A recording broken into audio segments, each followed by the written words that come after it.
छत्रपती संभाजीनगर शहर पुन्हा एकदा लव जिहादच्या घटनेने हादरलं आहे। नेमकं प्रकरण काय बघा। शहरातील 43 वर्षीय एका महिलेने पुंडलिक नगर पोलीस ठाण्यात तक्रार दिली आहे। तिच्यासोबत शारीरिक शोषण, पैसे लुटणे, दागिने लुटणे आणि धर्म परिवर्तन करून लव जिहाद झाल्याची घटना घडली आहे। नेमकं प्रकरण काय समजून घ्या। ही 43 वर्षीय महिला शहरातील एका शाळेमध्ये मे 2023 मध्ये शिक्षिका म्हणून नोकरीला लागली। याच शाळेमध्ये एका वर्षाने जून 2024 ला हुसेन अबू सोयदान 45 वर्षीय व्यक्ती शिक्षक म्हणून नोकरीला लागला। आता या हुसेनने या 43 वर्षीय महिलेसोबत शाळेमध्ये हळूहळू मैत्री करायला सुरुवात केली। मैत्री त्यांनी करता करता ती मैत्री घट्ट केली आणि त्या महिलेचा विश्वास जिंकायला सुरुवात केली। या हुसेनने या महिलेला आपण दोघं दुबईला जाऊ आणि दुबईला दोघे मिळून नोकरी करू, तिथे आपल्याला जास्त पैशांची नोकरी मिळेल, जास्त मोठा पॅकेज मिळेल, असं या महिलेला नोकरीचं आमिष दाखवलं। हळूहळू या हुसेनने तिच्यावर लव जिहादचं जाळं फेकायला सुरुवात केली आणि तू मला आवडतेस, तू माझ्यासोबत राहा, तू तुझ्या नवऱ्याला घटस्फोट दे, तुझ्या 2 मुलींना सोडून दे आणि माझ्यासोबत राहायला चल, असा तो त्या महिलेला वारंवार सांगायचा। शेवटी 1 जानेवारी 2026 ला शहरातील निराला बाजार भागामध्ये या हुसेनने या महिलेला एका हॉटेलमध्ये नेलं आणि या महिलेसोबत शरीर संबंध प्रस्थापित केले। यानंतर याने या महिलेला असं काय प्रेमाच्या जाळ्यात ओढलं की शेवटी या महिलेने तिच्या कुटुंबाला सोडलं आणि उल्कानगरी या भागात ही महिला या हुसेन सोबत राहू लागली।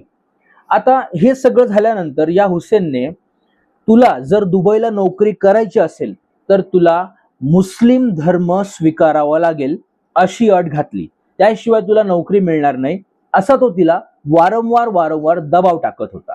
आणि अखेर उल्कानगरीच्या राहत्या घरी त्याने 19 एप्रिल 2026 ला त्या महिलेचं घरातल्या घरात लपून धर्म परिवर्तन केलं आणि त्या महिलेला मुस्लिम बनवलं।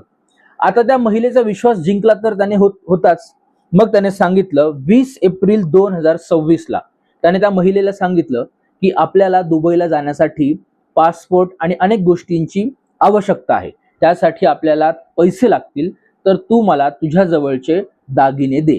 आणि या महिलेने तिच्या जवळचे 6 तोळे दागिने या हुसेन अबू सोयदानला दिले। त्यानंतर 5 दिवसांनी 25 एप्रिल पासून 1 जून पर्यंत हुसेनचा फोन बंद आला, कसलाच त्याचा पत्ता लागला नाही।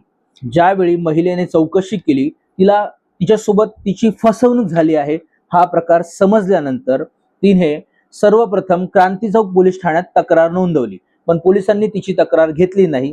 त्यानंतर वरिष्ठ अधिकाऱ्यांनी आदेश दिल्यानंतर ही तक्रार नोंदवण्यात आली आणि याचा तपास केल्यानंतर अशी बाब समोर आली आहे की हा 45 वर्षीय जो माणूस आहे हुसेन अबू सोयदान, हा सगळे दागिने घेऊन, पैसे घेऊन याने धूम ठोकली आहे आणि हा दुबईला पळून गेला आहे।